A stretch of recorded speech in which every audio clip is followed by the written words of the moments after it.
Motherhood is exhausting. Yes, we all know that. But you're not just tired, you are working through challenges that no one really sees. And I am going to talk about three invisible challenges in this video. They are all unique from one another, but they can sometimes intertwine and compound over time, which really leaves you feeling overwhelmed and resentful along your motherhood journey. So, the invisible challenge number one is mom guilt. I'm sure you know what that is, but I'm going to define each of them anyway. Mom guilt is the persistent feeling that you're never doing enough for your kids, even when you're doing everything. Mom guilt feels like feeling guilty for working, feeling guilty for not working, feeling guilty for needing space or wanting rest or asking for help. It's second guessing every parenting decision that you make and then feeling guilty about the fact that you feel guilty, and you just get on this spiral.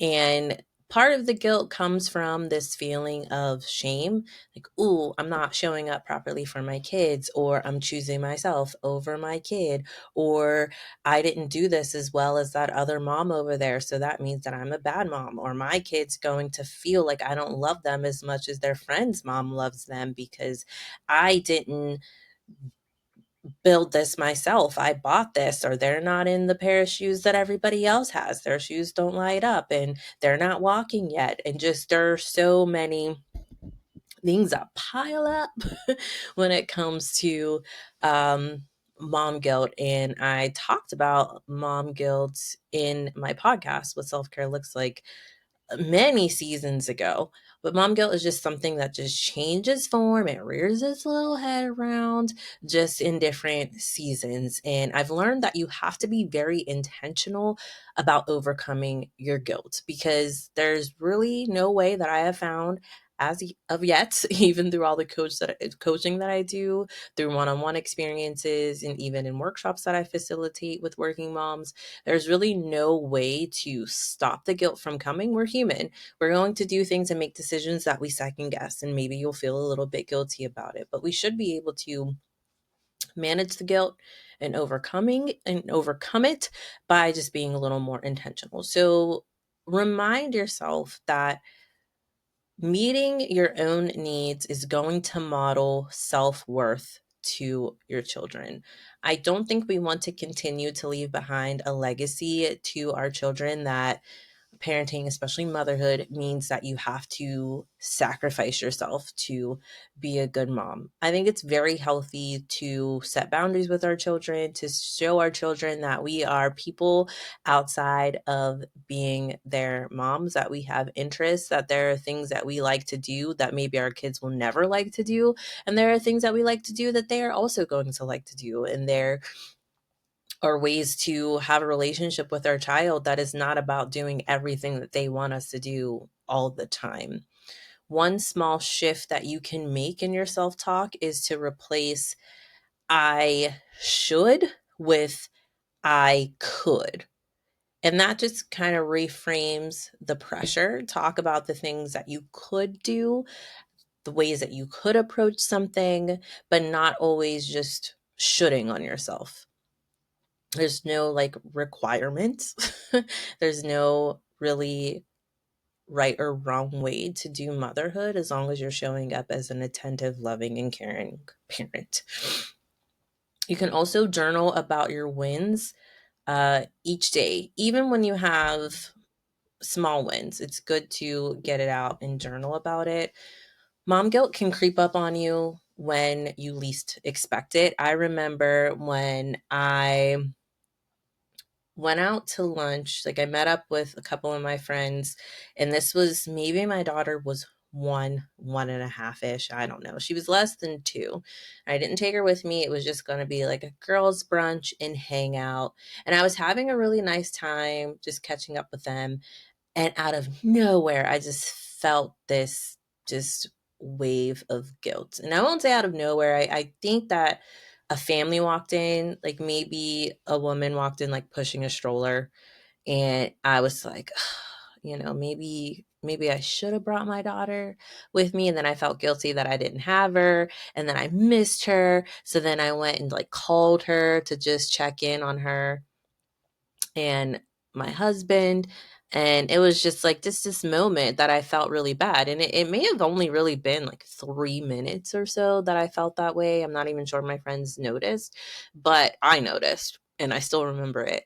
And I journaled about it that night, and it helped me just basically better prepare for future meetups with my friends, because I wasn't expecting to feel that guilt. I thought that it would just be no big deal me being out. I felt like I would be like relieved, like, hey, I'm doing something for me. I feel like myself doing this. This is great. But I just didn't feel that. So now I just kind of approach doing things like that a little bit differently. I'll either take my daughter if I really want her to be there with me, or I spend some extra time with her before I go, or make some time to be with her after. And then also, I just feel good when I feel good, and I just am more present in those moments. But the guilt will just sneak up on you when you're just hanging out or on your drive to work. So just be mindful and be intentional about overcoming it. Another invisible challenge is decision fatigue. I talk a little bit about decision fatigue in my book. It's what self care looks like. Decision fatigue is defined as mental exhaustion just from making too many choices, especially when every decision can feel high stakes. And when it comes to our children, a lot of times every decision feels like that. This is when um, like it can show up when someone asks like what's for dinner, and that just sets you off because you don't want to make the decision about dinner. You don't want to have anything to do with dinner, and you will just eat a peanut butter and jelly and go sleep. You don't care, but you have to be responsible for it. You can't decide what you want because you're too focused on everyone else. So if someone's like, hey, what do you want to do this weekend? You don't have the kids. Or if your husband's like, hey, let's do date night, where do you want to go? And you're like, I will not be making not any more decisions about anything anymore this year. And even simple choices like what shoes am I going to wear just feel very overwhelming. And that is, those are signs of decision fatigue. Now, you can start to overcome the decision fatigue by simplifying your routines. So, when you do have the energy or you are in decision making mode, make as many decisions as you can at that time. So, you can pick out all your outfits for the week at the top of the week. You can schedule all your meals, do meal planning, simplify your like grocery shopping and the lists. Have a very simple morning flow or start to your morning. That can simplify things. You can set standing decisions, like maybe every Friday night is takeout night or laundry day is on Tuesdays. So the decision is already made for you. It's less for you to think about. This helps me a lot because I work full time and I have some moms that I work with one on one in coaching, and then I facilitate workshops. My daughter is super busy. She has a lot of things that she does during the school year. After school, we try to make things a little lighter in the summer, but then that's when you want to travel and do different things. I value the quality time that I have with my husband, so I try to fit in like that one on one time.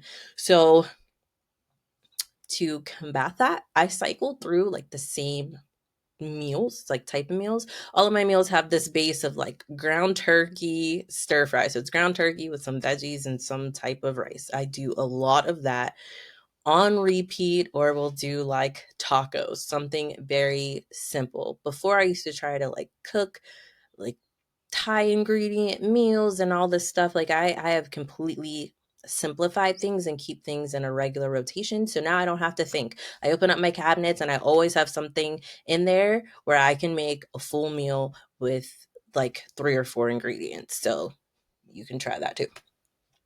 Make space for your preferences. That will help with decision fatigue, like even in small ways. So play the music that you like when you have the opportunities to do that. Make your favorite meal so that everybody's eating. If everybody complains about the meal, at least you enjoyed it. Do the activities that you want to do from time to time. Introduce the kids to things that you like. They may not like it, but you know that you like it, and it makes you feel more like you.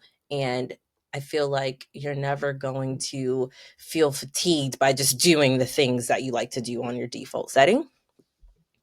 And the invisible challenge number 3 is lack of familiarity with your body. So this is feeling disconnected from your physical self, like after pregnancy, birth, or just long-term neglect of your needs. So it feels like not recognizing yourself in the mirror.